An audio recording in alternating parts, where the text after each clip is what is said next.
Welcome everybody. I'm Chris Johnson, and I'm filling in for Kelly tonight, who's off doing some work supporting the rights of students at the local school board.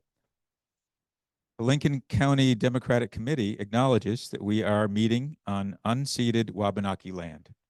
The Wabanaki nations, the Penobscot Nation, Passamaquoddy Tribe, Holden Band of Maliseet Indians, and Mi'kmaq Nation have stewarded the lands and waters of Lincoln County and all of Maine for more than 12,000 years.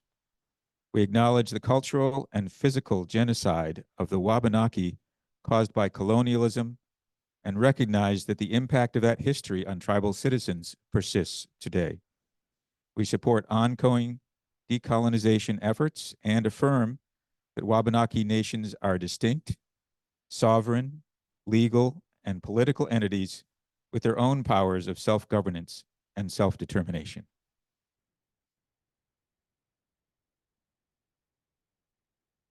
Sometimes we forget that there were great societies for tens of thousands of years before we started our existence as Eastern and Western societies, and this country even far younger. So tonight we're going to have a legislative update. Thank you all, ladies, for being here tonight. And you've recovered somewhat, I'm sure, from the veto day schedule as well as the end of session. But I don't know if you want to provide any updates on anything that's coming in addition to your thoughts on various legislation that's been accomplished in this session. Anna, I believe you have some slides. So good evening. I'm Representative Lydia Crafts. I live here in Newcastle and represent House District 46. I think that this is just an overview, a recap of some of the big legislation we've taken up over the last 2 years. We just finished in Augusta Friday, so we're fresh out of session, looking ahead at next session and what's coming. But we wanted to take a few minutes each this evening to recap a few of our individual pieces of policy that we worked on. So if you want to move to the next slide, I'm going to talk about 3 bills I put forward this year, or 2 years ago, I should say. LD 1975, a big area of policy work I focused on is in substance use and drug policy. As everyone knows, we're facing a significant opioid crisis. Great data just came out yesterday from the CDC that Maine is in the top for reduction of opioid overdose fatalities. We've reduced numbers by 16% from 22 to 23, which is fantastic. But I think everyone agrees that we still need to do more. So 1975 did a couple of things. It started as investing in a public health response for all 16 counties in Maine. For anyone who has looked for substance use treatment, detox in our county, in many areas of Maine, we have had significantly under-resourced access to treatment services.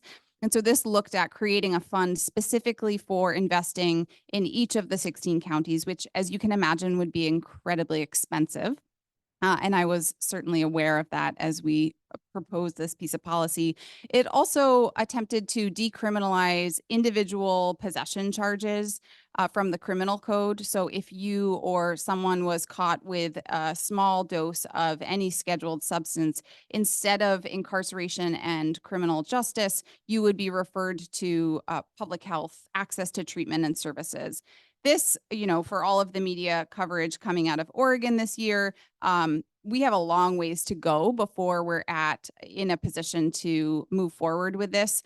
But it was my strong desire to have the conversation and make sure that people understand the way that we're operating as a state, trying to tackle a black market of a drug supply and criminalizing those individual users of that drug supply is really backwards. And so to try to shift the narrative to how do we create and uphold a medical system that treats a medical disease rather than incarceration. We know that people coming out of incarceration are 12.7 times more likely to die of an overdose in the 2 weeks post-incarceration than those who haven't been incarcerated. So the statistics are very clear. What we aren't ready for is this. And so I understood that Oregon, for those who have followed it, has recriminalized drug possession. The confluence of a housing crisis, significant inflation, and what has happened in Oregon is the ballooning of the opioid epidemic has taken place at a later post, right?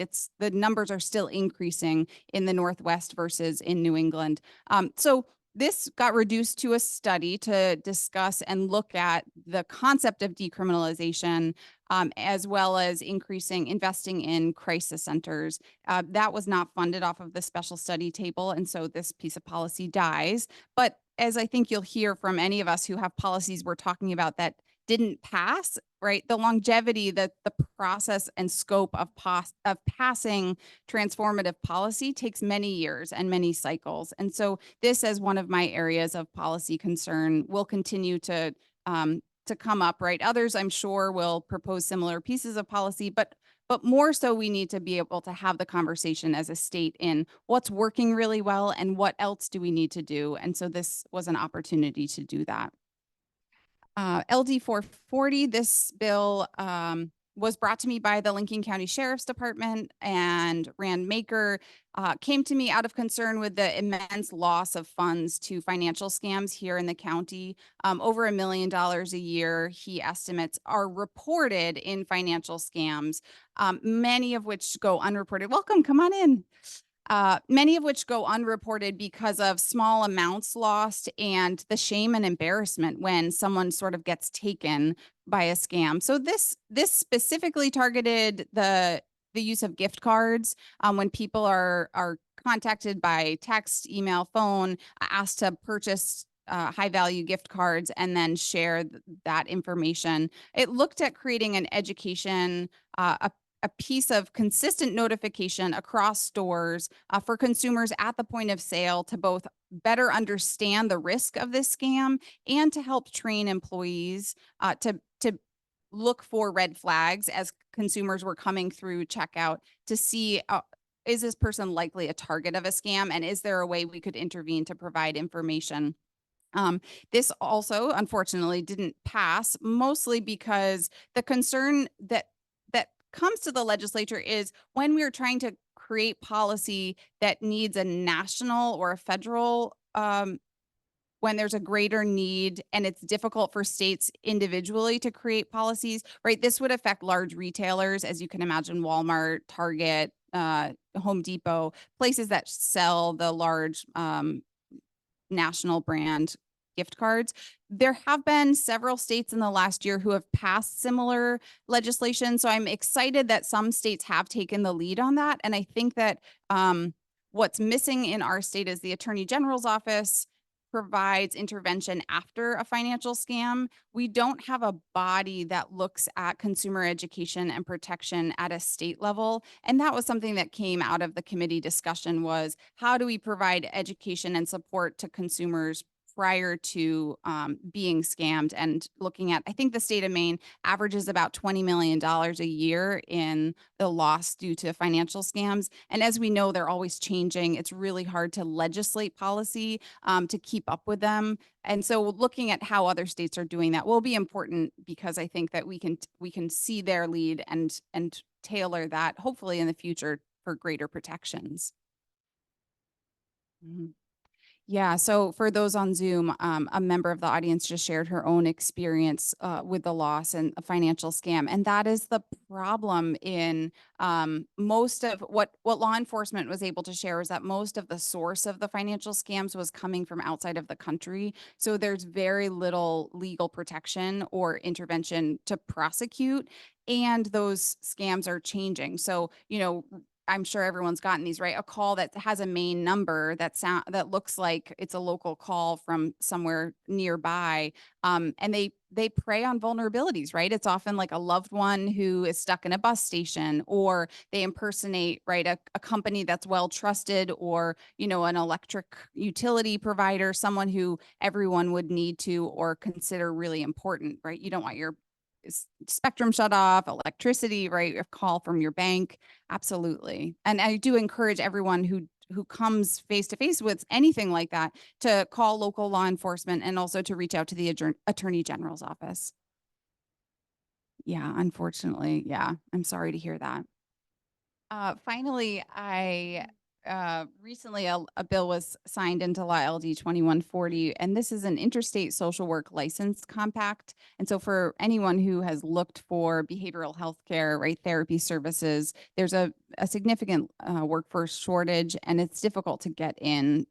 People are waiting, 6 to 12 months.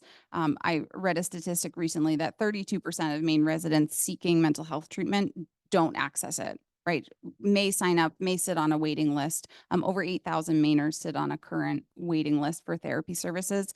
So one of the strategies right now, social work licensure is by state. And so to practice in a state, whether that's in person or by telehealth, you have to have an individual license for that state, which means that for Maine people to be in Maine and receive services, which can easily be provided remotely over telehealth, the provider has to have a Maine license.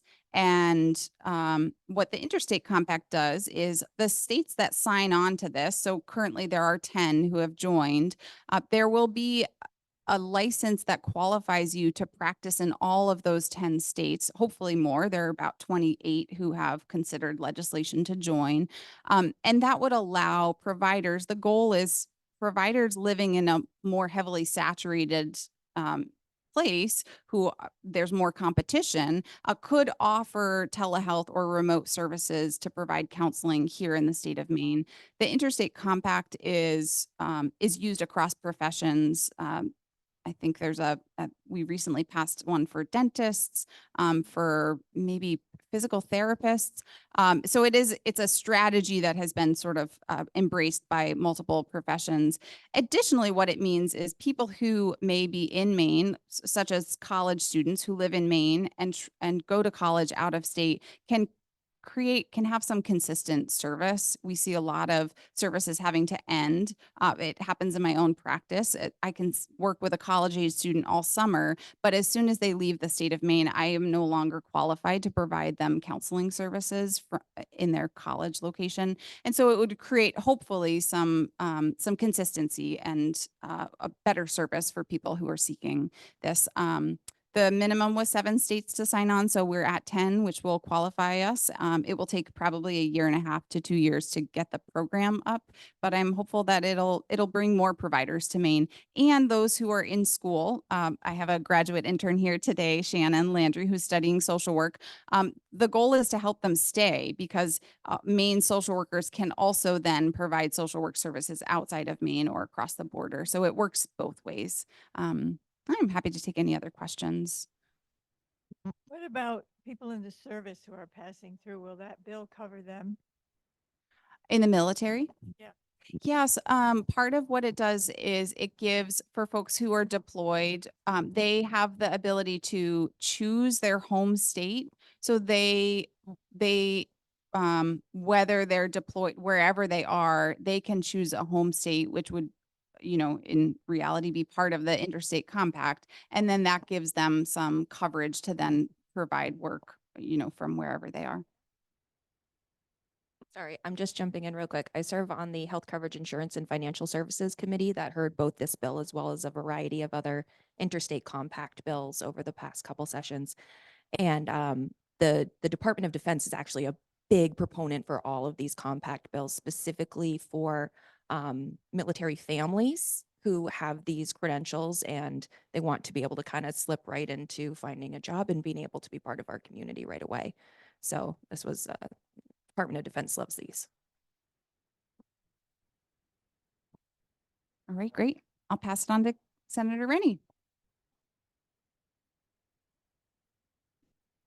Would you mind reading it? Yeah, there's a question on chat regarding the financial scams. It says, does this bill add any requisites to the licensure for LCSWs in Maine or elsewhere? Oh, okay. That's for the interstate compact. It does. So you can continue to practice with just your individual state license. You have to have a state license in order to qualify for the interstate license. So all of the requirements will remain the same. You have to pass a clinical exam, do supervised hours, have supervision, all of that. And you're not forced to. So it's by choice. Hi, my name is Holly Stover. I'm serving in my third term, running for my fourth. This past session, I chaired the State and Local Government Committee and also served on the Joint Select Committee on Housing, which just a point about housing is we were able to successfully pass $72 million to create affordable housing in the state. I hope some of it comes to Lincoln County. That's my personal wish. So we've made some inroads in housing, but we're certainly not there yet. So my slides, my first one, LD 1092. I chose my slides tonight thinking about, I wanted to talk more about the process, because oftentimes what you see, unless you're really involved, is the soundbite on the news, if it makes it to the news, or the soundbite in the newspaper. And I think it's important to understand that you can put in a bill, and through the process with the committee, the process with the state agencies that are involved in that particular bill, the process with other legislators who also feel passionate about a particular subject, and the lobbyists and the public, you, the public, are incredibly important to the process. So a bill might go in and how it comes out looks completely different. And it may understanding that process. It's interesting. They put it in the newspaper that LD XYZ is going to be heard today, and I'll get all these emails. Don't vote for that. Well, that's years away from coming to the floor. It's being heard today. So understanding a little bit about the process and what, I mean, I'm not going to do the, what was that? I'm just a bill, but that's for a different time, perhaps another time. But this particular bill, I worked in domestic violence and sexual assault for the state of Maine and DHHS for a long time. And I had put in this bill, which is about specific gender-based trauma and violence services for, it began about women. And what we did through the process of the committee, working with a number of stakeholders, is create a resolve. The bill was never going to pass. At some point during a bill, we've all been there, you know it's going to die. And so you can send it a lifeline sometimes. So we gave this a lifeline because the subject matter is incredibly important. Every time I on the news in the morning and I see this morning it was a 14-year-old girl is missing, my heart jumps, because children in Maine, and particularly disproportionately children of color, children in foster care, are at high risk for commercial sex trafficking. So what we ended up with was a resolve to establish an ad hoc committee to address the commercial sexual exploitation of children. And I was happy with that. Because what that did is brought together various stakeholders with the Department of Health and Human Services to further address through policy hopefully to action on better ways to address what we call CSEC. So that was what this bill was. In the beginning, it was something different. In the end, it came out with a good outcome. And in January of 2025, a report is due back to the legislature saying what they learned in studying that.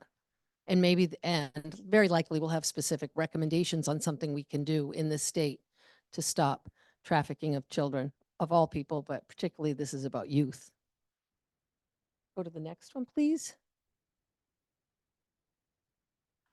This one I'm really passionate about because we can't deny anymore that violence, workplace violence and other violence is in our midst.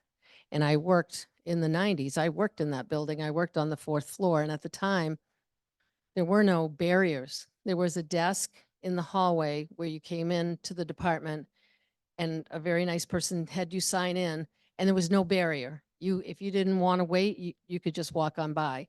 At least there's some physical barriers now. It doesn't make you a lot safer. Later in my career, I also served as the state's director for domestic violence, and we had incidents in that building where people had protection orders and their perpetrators would come into the building because they knew their schedules. They knew exactly when their victim went to lunch, went on break, whatever she did or he did. And we had an incident in the stairwell that goes all the way. There's a very large stairwell, and he waited in the stairwell because he knew she always used the stairwell when she went to lunch. There were no keypads on the stairwells then. And fortunately for her, 2 of her coworkers came behind and they knew what was going on in the relationship, that they were estranged and there was a PFA, and they just pretended like nothing was happening, got to the next floor, got security. It ended peacefully, but it could have been much different. I could tell you from working in that building now, I have, and Senator Rennie is in that building. There's absolutely no security in that building. And the Secretary of State's office is on the 4th floor.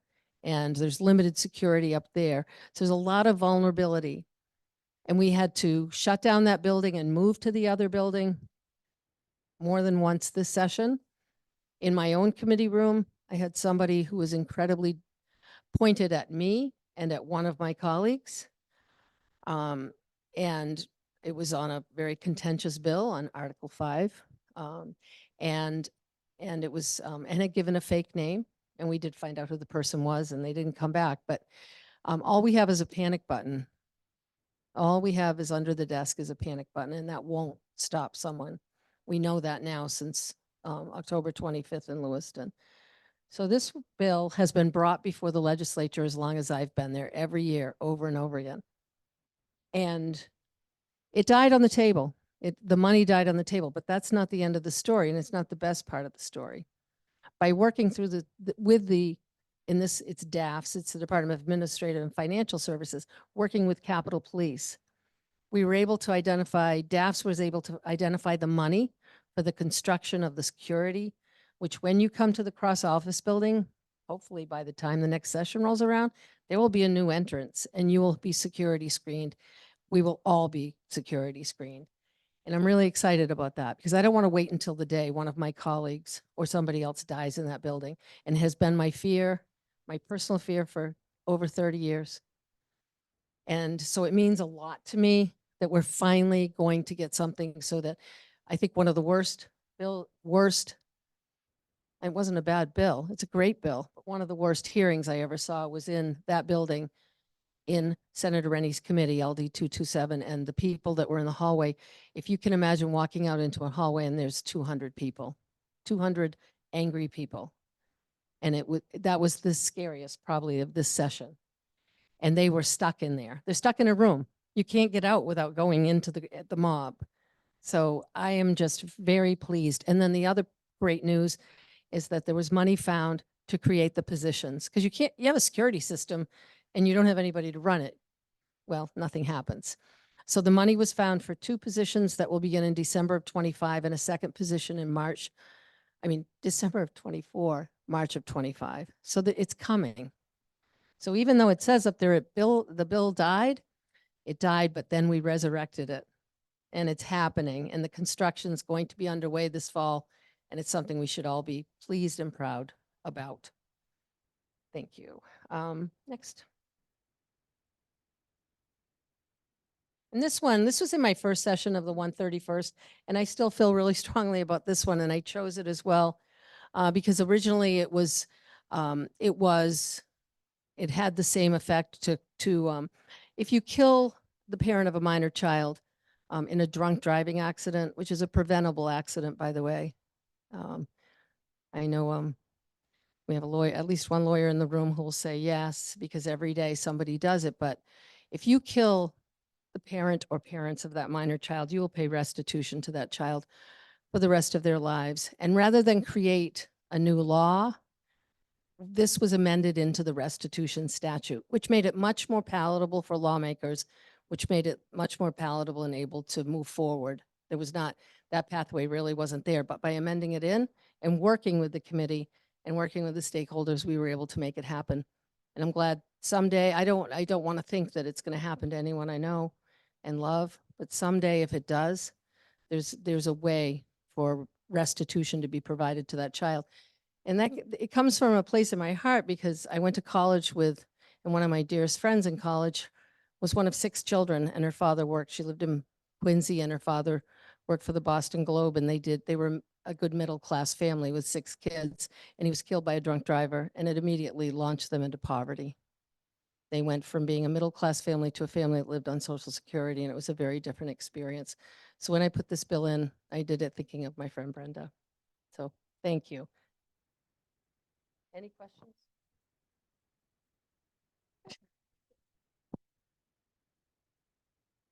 Okay. Hi, everyone. I'm Cameron Rennie. I am your state senator for District 13, which is almost all of Lincoln County. Sorry, Dresden. And I also have Washington and Knox County and Windsor and Kennebec County. So here's some things we did. We did a lot of great things, and one of the things I was really happy about was how much work the Housing Committee did on improving our affordable housing situation in the state. And they used one of my bills as a vehicle really to improve the Maine State Housing Authority's Rural Affordable Rental Housing Program. That's a mouthful. What it really is the Maine State Housing has a great program that incentivizes and offers low interest loan lines of credit to developers who are going to develop affordable housing in rural areas. Typically what happens is these development companies want to go to larger areas because they can make more units and they can make more money. I get that. So this helps to incentivize the building of new affordable housing throughout the state and not just in our city centers, which is a really, really wonderful thing. This particular bill also makes it so should they choose, they have the option to be developing housing in areas that don't have town sewer or water. Doesn't always naturally happen that way, but all avenues should be open. This district has a lot of land and property and opportunity that isn't all in our kind of 4 larger municipal centers on the coast. It also, this bill requires that low-income housing, so that's housing that people who live there are making 80% or less of the median income of the area. If that is potentially going to be sold and turned into housing that is not affordable, then municipal housing authorities or the Maine State Housing Authority have first crack at buying that property to make sure that it remains affordable housing.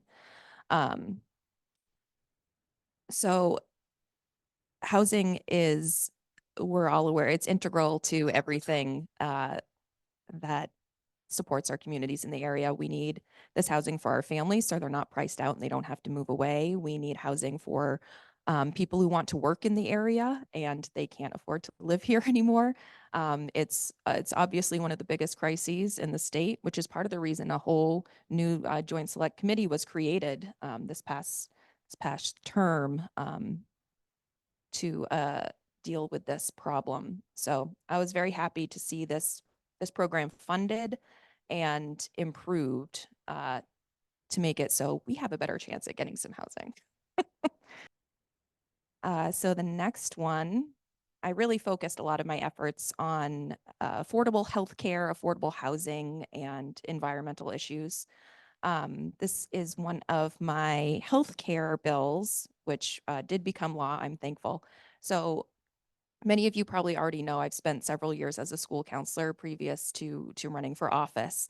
One of the biggest problems that I would come across over and over again, it drove me nuts, was a kid or somebody in the family would have a significant mental health event where they would end up in the emergency department or maybe a crisis center.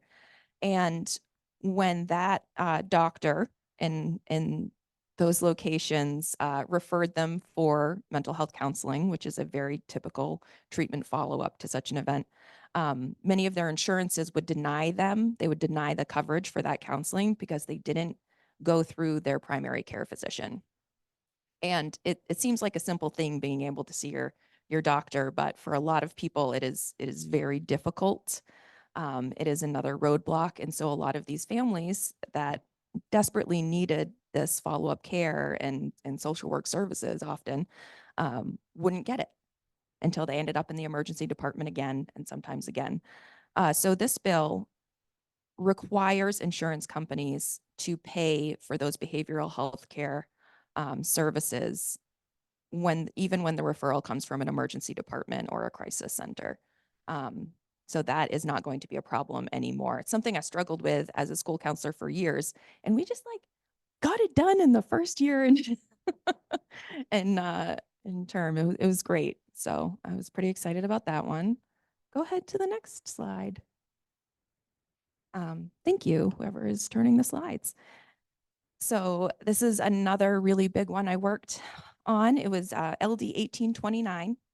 And what this would do is leverage the federal government's ability to negotiate for better prices for Medicare and tie those prices to other commercial insurances in the state to make it so Medicare and everybody else with insurance would be paying those lower fees. There's a few stats up there that just show how expensive some of these drugs really are and what a big difference it could make to the state. Not just our health and our ability to pay for our drugs and live a good life, but also to save the state a lot of money. So it's what kind of drugs are those? I just heard. A lot of these drugs have to do with kind of basic stuff like blood pressure medication. Is a big one. There's a few of those that are right up there with being the most expensive. So this was a difficult bill. It took me both sessions to adapt it and get it through committee. I did change it a bit. We have a prescription drug affordability board here in Maine, which I was giving them more direction with this bill, as well as staffing them so they can actually do the hard work of trying to lower prescription drug costs in the state. It made it through committee. It made it through both chambers, and it died in limbo on that last day, which was a sad event. There were lots of good bills that died in limbo on that last day. And no matter what we think about how things went procedurally or how it should have gone or shouldn't have gone, those are a lot of really wonderful bills that when we get back into office next year, we can put them back in and make sure they make it over the finish line next time. Just a little more process for us. Right? We have it down. Does anybody have any questions off the top of their head? Yeah.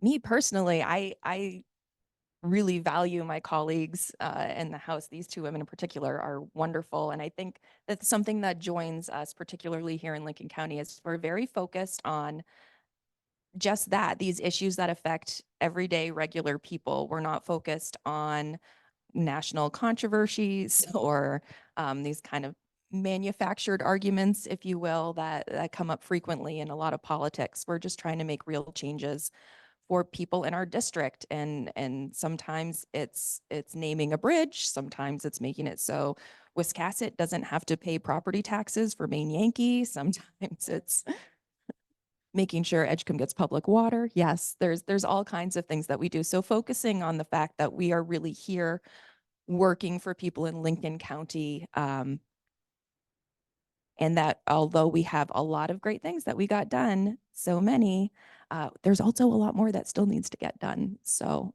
that's why we need to get back. If it's possible, we can go back to the slide where it listed a lot of our accomplishments, because we all worked really hard on those things.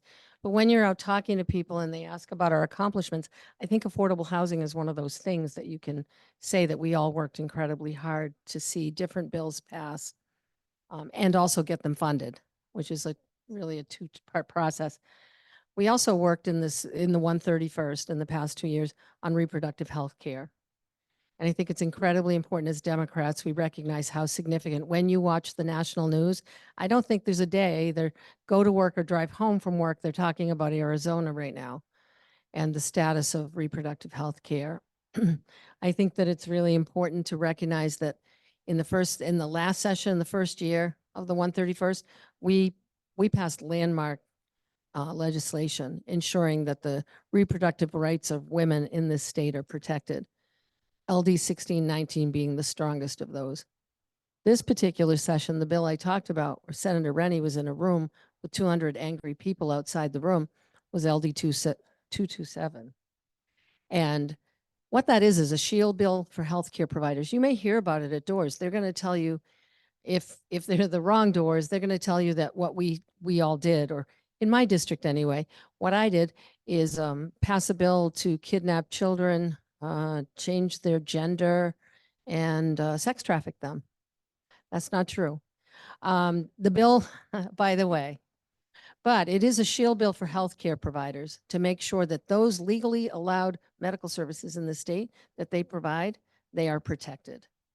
Because people do come from other states, they do seek and get types of care. They get abortion services, they get gender affirming care, and those are legally, they're legally authorized to provide it. So if you hear anything about that, we worked on the 72-hour wait period. We worked on bump stocks too, but we'll bring that back next time. But gun bills were important to us this session, and they were important to us. They've always been important to us, but we sort of pivoted off October 25th and the tragedies of Lewiston to really push through some really great legislation. The conversations were amazing. The results were not all what we wanted, but we will come back with those. I don't want to take all the time. There's another whole list there, but I'm going to pass it over to Representative Crafts because she can throw in. It's a great question. And I think one of the things we hear from a major base of our constituency is that people want government to function well, right? There are lots of, right? We could talk about hundreds of policies. I think we took up 2,600 bills this session. Most Maine people just want to live their lives, and they want to do it knowing that they can go to the doctor, that their children are safe, that their schools are funded, that their potholes are filled, right? That government, when it operates well, is about stability and steadiness. And we see the opposite of that at the federal level. And what we are desperate for is to maintain and keep moving forward, improving the lives of Mainers so that government doesn't really, it doesn't have to be big, right? When I laugh every time I look at the Portland Press Herald, what gets covered the day after we're in session. And I think of all the incredible work we got done in our committees in bipartisan ways, having really good constructive conversations. The headlines of the newspapers does not match that. And people get really tired of that. And so being able to send home that message to your friends and neighbors that our delegates, right, the three of us in Augusta are talking about and working for Maine people to lead healthy, safe, productive lives and to enjoy the benefits of life in Maine. And government is there to help them. It is not there to restrict them. It is not there to make life harder. And it shouldn't be a distraction, right? It should be about improving our lives. And that's really what I believe the three of us are focused on every day in Augusta. And every day we're back home providing constituent services that, right, it's like helping people get their license reinstated. It's making sure that people know how to access housing support or the low-income property tax credit, right? It is that basic, right, school funding, free lunch and breakfast for children. It is all of that work that we're focused on that's not, it's not high drama. It is really about steadiness and stability.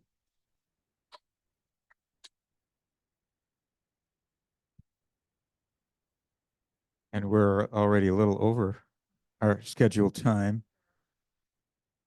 Yeah, so let's take those online questions and wrap it up. One question was about the security at the buildings. Was there any opposition to this bill? There was. And I can tell you because it was in my committee and we had a member of my committee who said, well, that will be quite inconvenient to take my belt off every time I come over here to go through security. And I said, I think getting shot is inconvenient. So yes, it was tough because there were conversations that so you just have to see your way through that. You have to see what's best. Well, you know, I compare it to if you, OSHA, if there were wires hanging down in the room and you had to work under those friable wires, OSHA would shut you down. They would say it's too dangerous for you to work there. And I think a building without security is too dangerous for people to go to work there too. So yes, it was hard, but it was worth doing.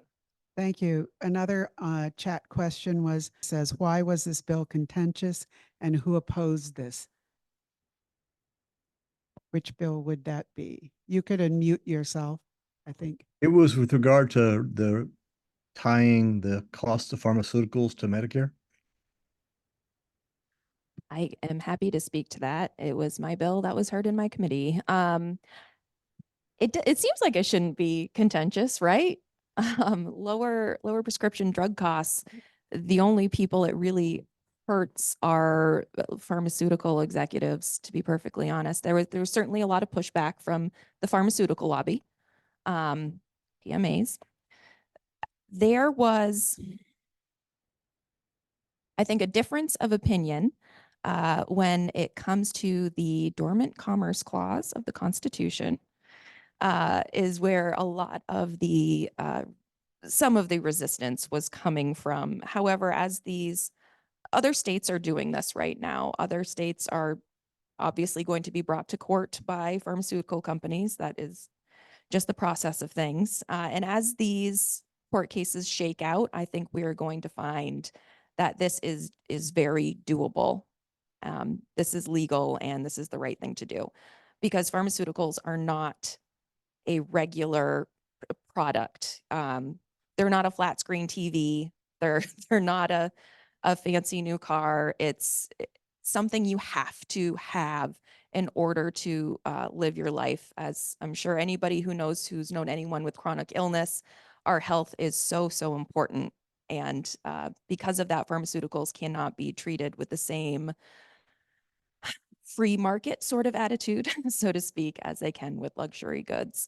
So I am hopeful that next year, next session, we can get this bill back through. We can empower our Prescription Drug Affordability Board, and we can get some good strategies in place to make healthcare more affordable. Thank you. To Senator Cameron Rennie, Representative Lydia Crafts, Representative Holly Stover for that update.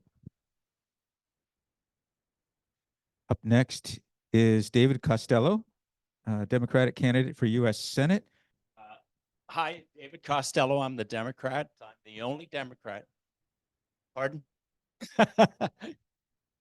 So I am the Democrat on the ballot this coming June, and I'm unopposed, which is awfully nice in a primary election. But of course, I've got quite a challenge in the fall. Just a little bit of background for those who don't know me, which is probably most of you, although this is, I think, my 6th trip to Lincoln County for a number of events. And I did speak at one of your county meetings via Zoom when Shelley Pingree was on. So some of this may be redundant. I'll try to be quick because I'd love to leave time for questions. For those of you who don't know me, I grew up in Old Town, was born in Bangor, in a working class family in Old Town. My father was a labor organizer, and I am the grandson of French and Irish American shoe, textile, and railroad workers. So very much a part of sort of a small mill town in Maine.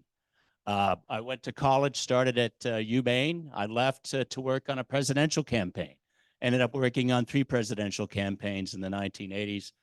Transferred out of state to go to college, and then went to grad school overseas.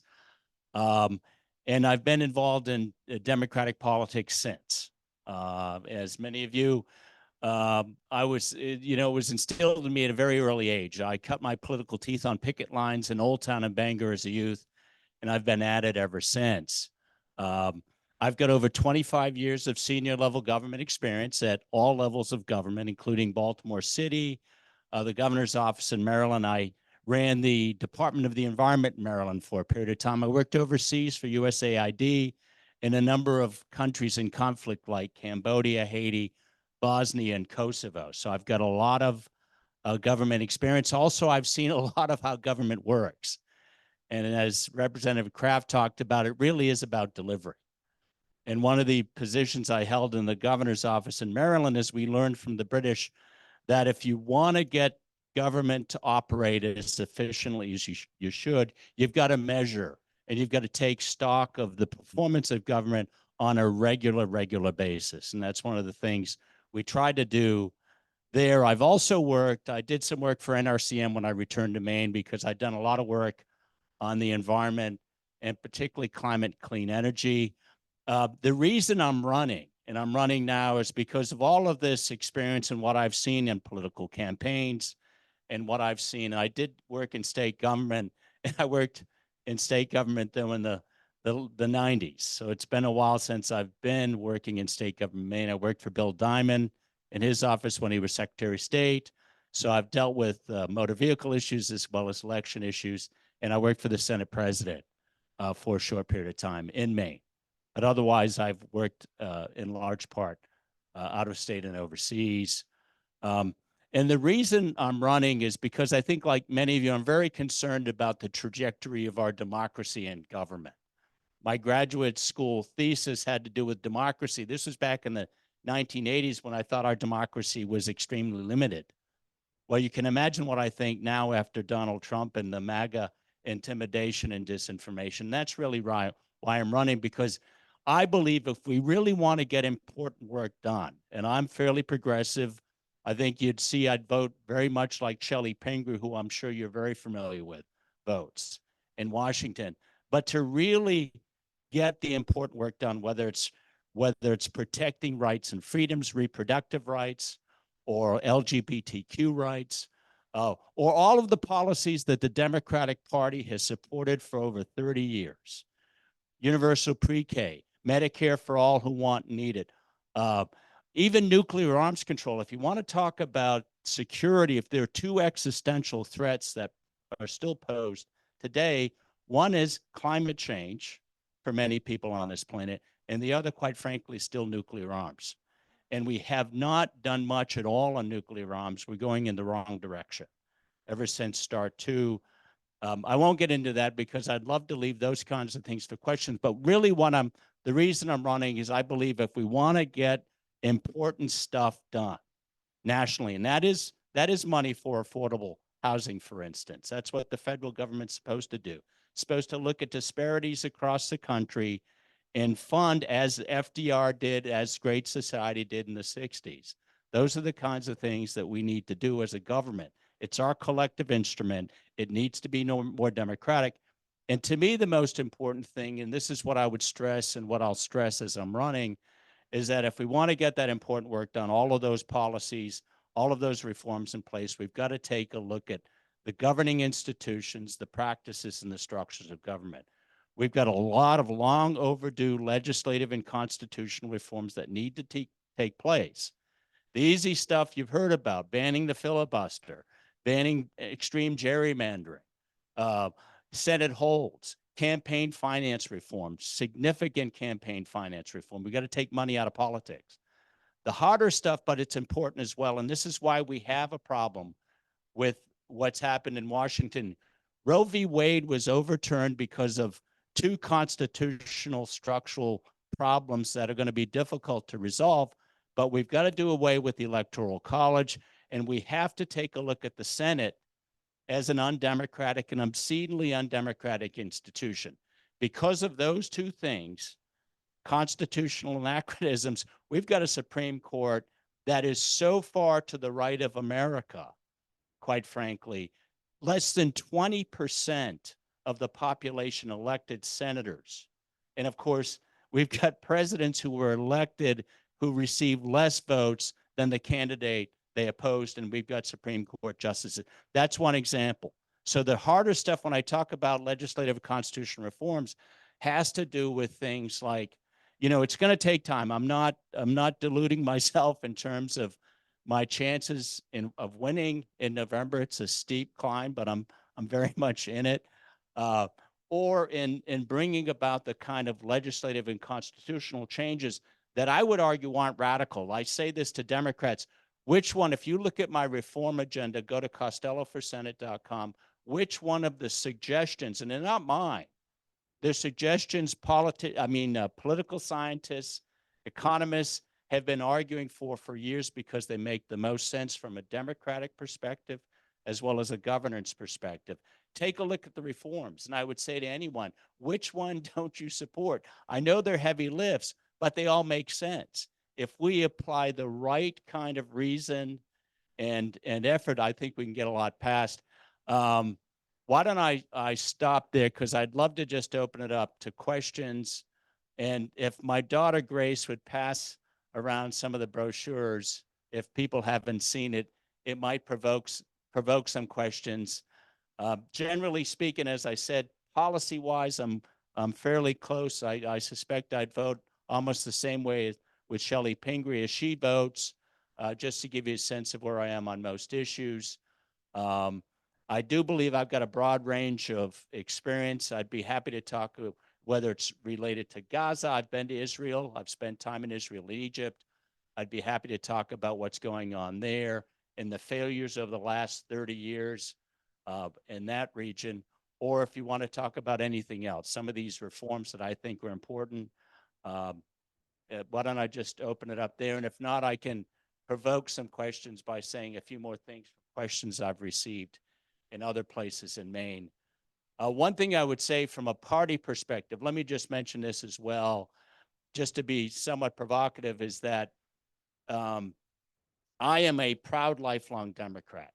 I do believe, and this is one of the reasons I'm running as well, is I do believe we got to push back a lot harder against what I call a false narrative that both parties are responsible for the dysfunction in Washington. That's not true.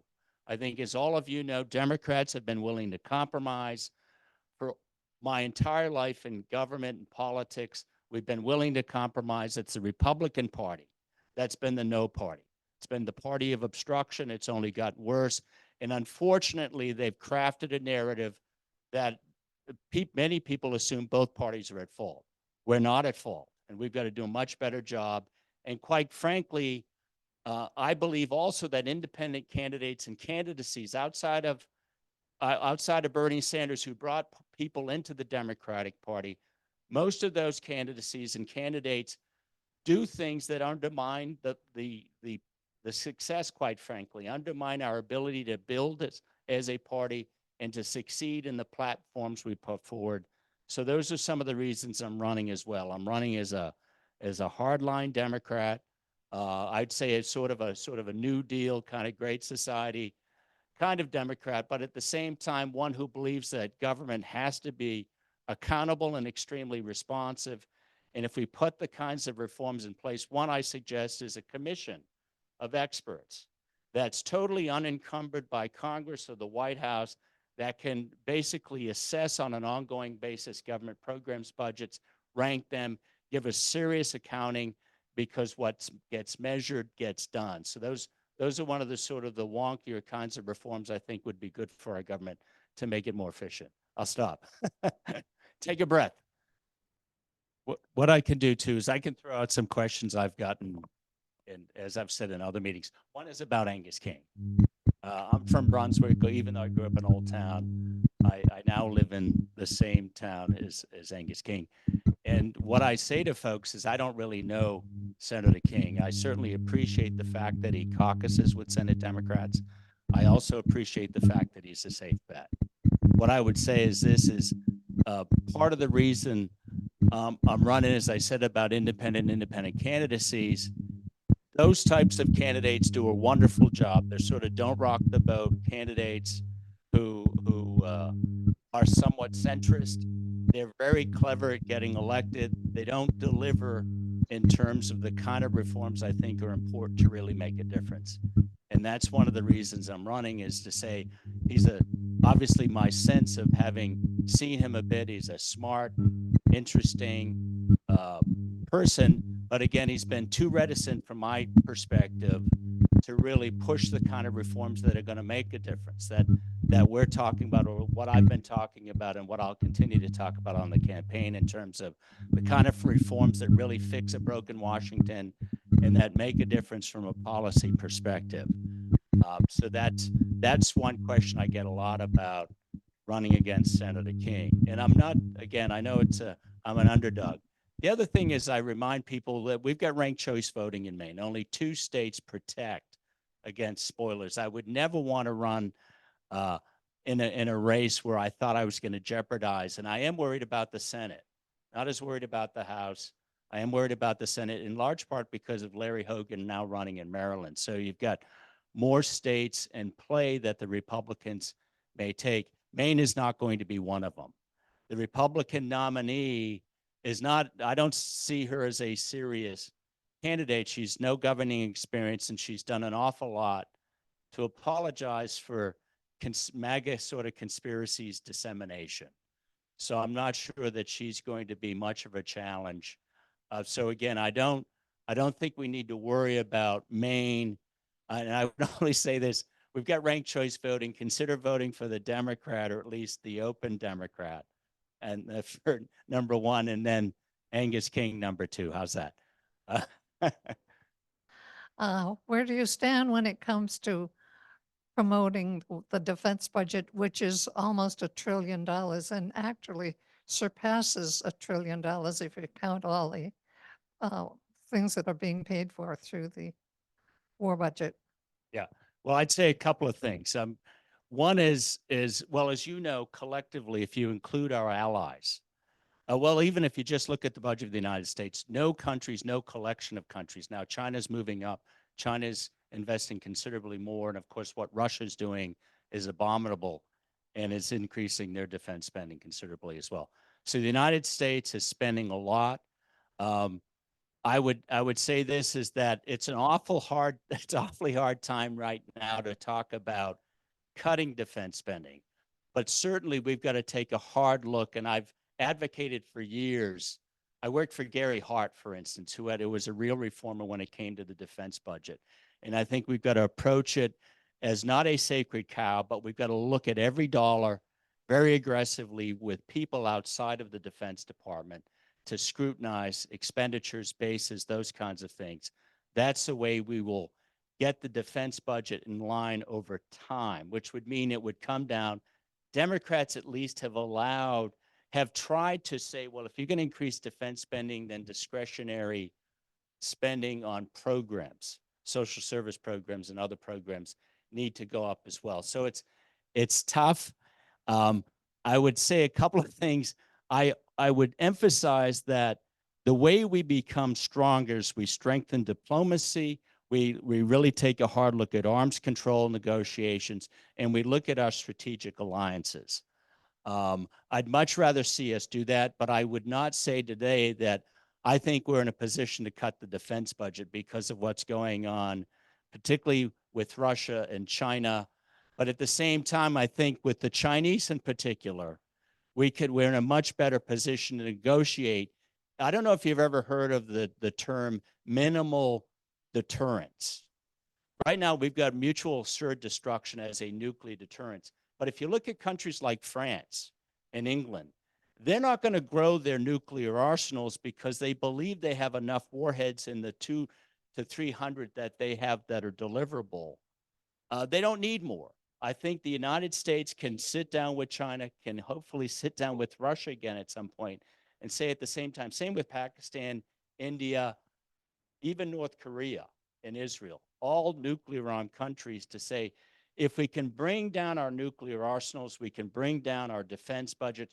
No country benefits from military spending the way they would if they invest in infrastructure and other elements of their economy.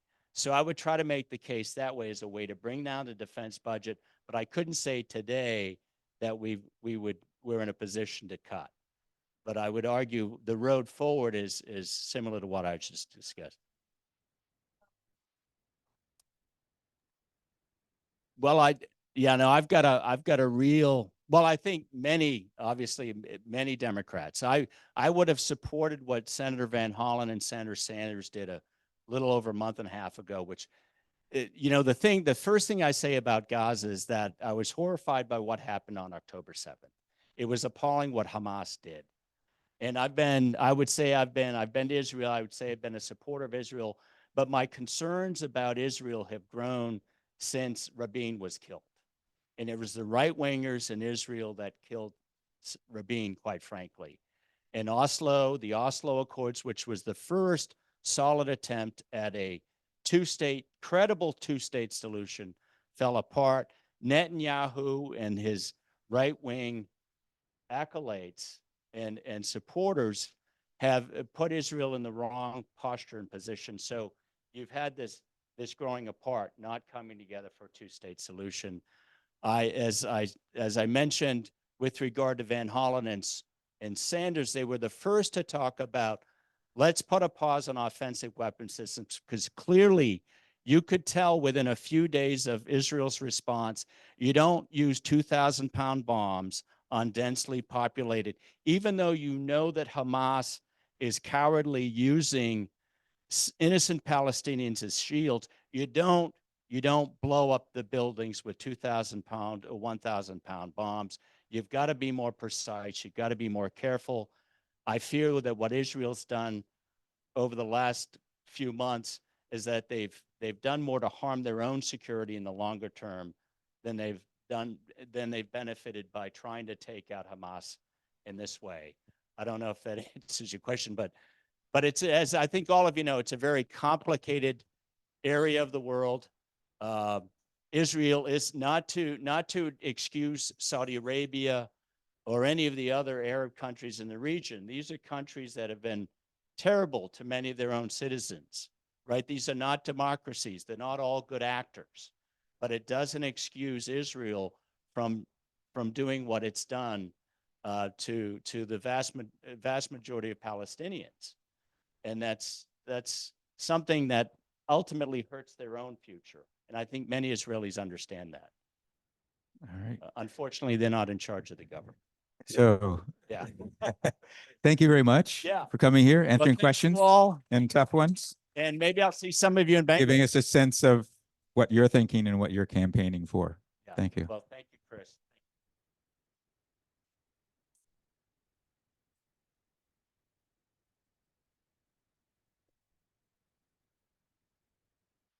Next, we have Will Avantaggio, Lincoln County Judge of Probate.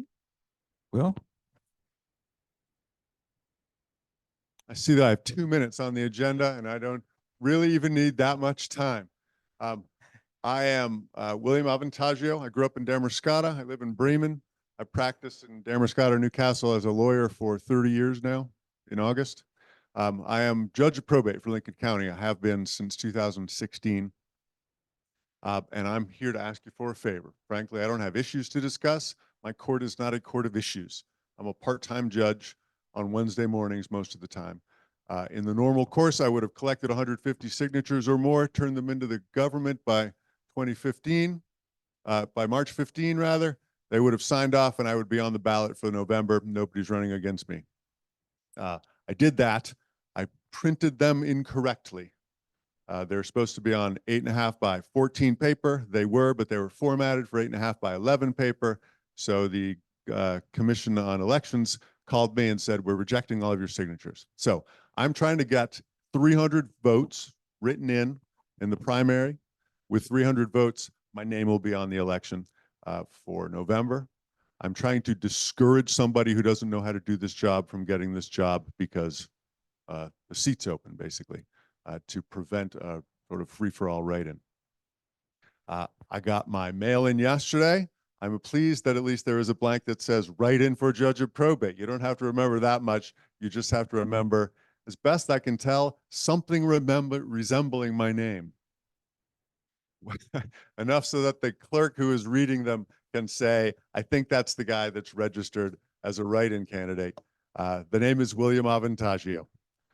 It's hard to spell. I've seen it 1,000 different ways. I've got these printed up as a reminder. If you could spread the word, I would appreciate it. 300 votes seems like a heavy lift. When I first spoke with Kelly, she said it can be done. It's not going to be simple. I've got 2 at least. I registered mine, and my friend Dan Purdy from Waldoboro said he mailed his in, his 10-page ballot. I think Waldoboro has for this one. There is not a lot on a lot of these ballots. So I'm going to try to focus on the towns that have more local issues, but anything that you could do individually or in your family or friend group, I would greatly appreciate it. Valerie and I already filled your name in on our ballots and Okay. submitted them. They were up to 4. I'm a percent. Another important thing, One in though, the back. Thank you. we need everybody to do is fill in the circle next to the name. Otherwise, it doesn't count. You'd think it would. You can't just Right. write it in. That is clear indication what you want to do, but until you mark that spot, you didn't vote for Will Avantaggio. Next, somebody we haven't seen in a little while. He's been very busy elsewhere. Finally back to visit us, Wayne Farrin, who is here running for House District 47.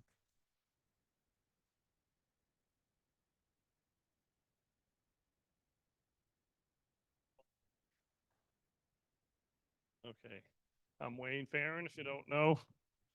If you hear me now, better now.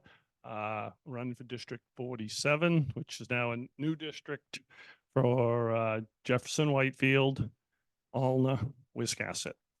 So it's District 47, and I am on the ballot, Farrin.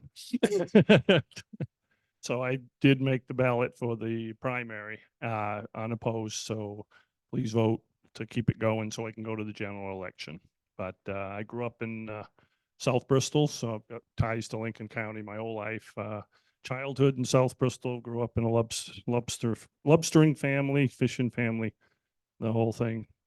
And then I moved to Jefferson for my adult life. So I went to Southern Maine Vocational School and did the marine engineering. So I had a special program through Gulf Oil and did 11 years at sea. So I was tankers, a little bit on a cruise ship a couple times, and I did a cargo ship at the end of Desert Storm. I went over and brought the ammunition back to the United States. I didn't take the ammunition over, I brought it back.